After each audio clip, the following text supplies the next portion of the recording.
Hey friends, welcome back to another video. My name's Lefebvre, and today I'm going to introduce you to my new collection and obsession, my ceramic palettes. So let's jump right in and take a look. Okay, so first I'm just going to show you where I keep my ceramic palettes. So I keep them in these really cheap dish drying bamboo stands that I got off Amazon. I think I saw Sarah Cray do that with some of her palettes. I think it was her. But yeah, so they're all standing up here. I have a candle back there. This is my corner that you see behind me.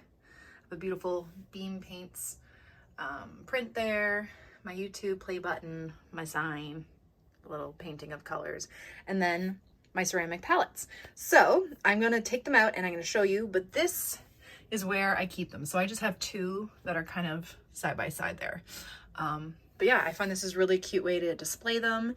And yeah, so let's take a look at each individual one. Okay, so the first palette I'm going to show you, I actually got this from my local bookstore. No, it's not to hold pans, but these paints are actually for a very special project that I'm working on. Top secret for now, but it's very, very exciting. So I was just testing these, just like swatching them in here and like mixing colors for something. So these pans are not going to live here. They're going to live in a tin, but for now they're just here. But I just wanted to show you the palette. These are all organized, so I can't really take them off. But yeah, this is a really nice ceramic palette. I actually got it at my local bookstore. I have a smaller version, so I can flip this one upside down to show you. This is, I guess, the brand. So I got it at Chapters Indigo in Canada, which is our like big bookstore. I love their art section. They always have some fun stuff, but there's like this big ceramic palette and a smaller one, and I'm really into collecting them, and I just think they're really handy. So I bought both. This one I was using for gouache for a bit, and I just haven't used it in a bit, but yeah, this one I was using for gouache, and this one I was going to use for watercolor. Again, not the pans, but I was thinking because I'm collecting different ceramic palettes of squeezing some of my tube paints in them, maybe like doing seasonal palettes. So having one palette that has more, what's it called? Fall or autumn colors, one that has more summery colors, one that has more wintry colors, and then using them seasonally was an idea. I just haven't figured it out yet, but yeah, so this is my first palette that I was going to show you, these two, and I really like them. They're really nice. I'm not sure if you can buy them anywhere else, but I bought them at Chapters Indigo. The next palette I'm going to show you is one of my favorites. It is by a company called Sugar House Ceramic Co. They are made in Nova Scotia, which is Canadian, so I love it, and they're just beautiful palettes. I was using this for gouache for a bit, but then I cleaned it out because I think, like I said, I'm going to put some of my favorite watercolors in it.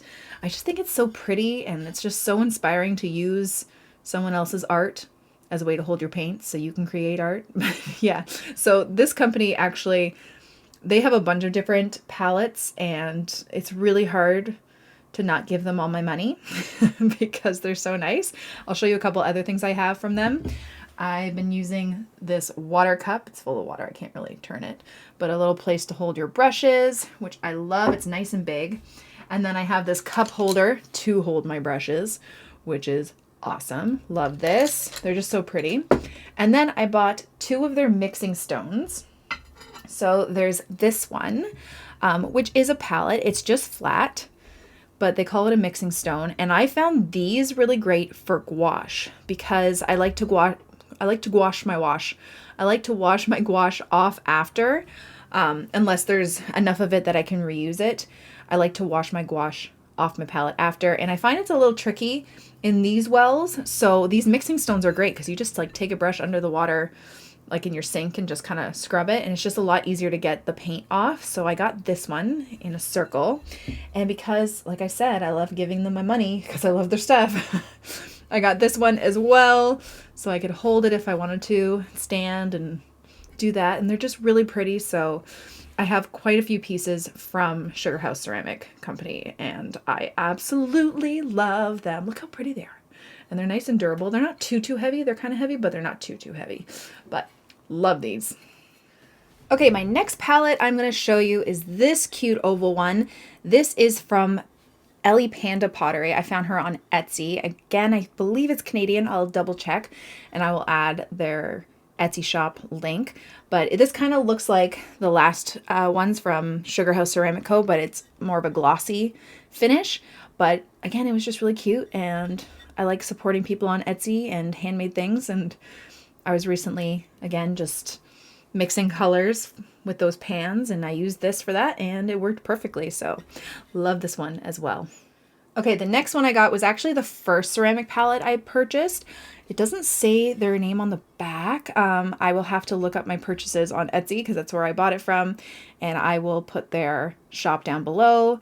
But yeah, this was my first ceramic palette, a little nice spot for your brush, and I just put some of my favorite colors in here, my watercolors, my professional grade colors in here. I haven't used it a ton because I know it like, I don't know if it makes sense to have all these palettes. They just really inspire me, and I just look at them as art on my shelf as well as being able to use them.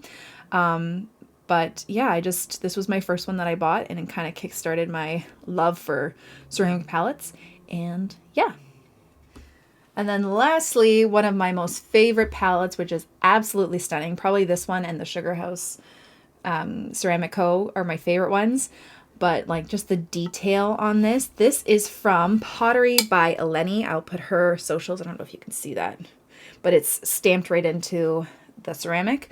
This is so gorgeous, and you can also get like your name written there in the gold, which is really nice. They also have a bigger one, which I had to stop myself from buying because I'm like, I don't have enough room, but it's really beautiful. And I think now they have like a half kind of palette of this for travel and a case, and they are just stunning. Like, how pretty is that to work with?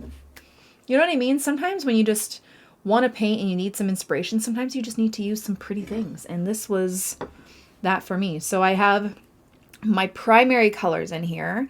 I have a warm and a cool yellow, a warm and a cool blue, warm and a cool blue. And then I have a warm and a cool red. I added just another blue, I forget why. And then my favorite olive green.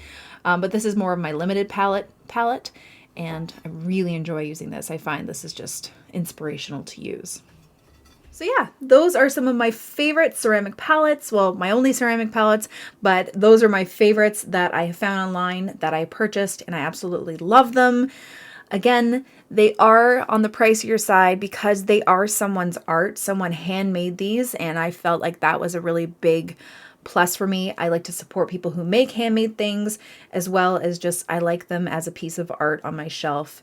So I definitely think it is worth the price if I'm treating myself or it's something that I'm collecting. But yeah, they're all beautiful and inspiring, and I absolutely love them. Thank you guys so much for watching my video. I really hope you liked it, and I hope you learned something. Don't forget to subscribe to this channel and follow me on Instagram for even more. Have a great day, guys. Bye!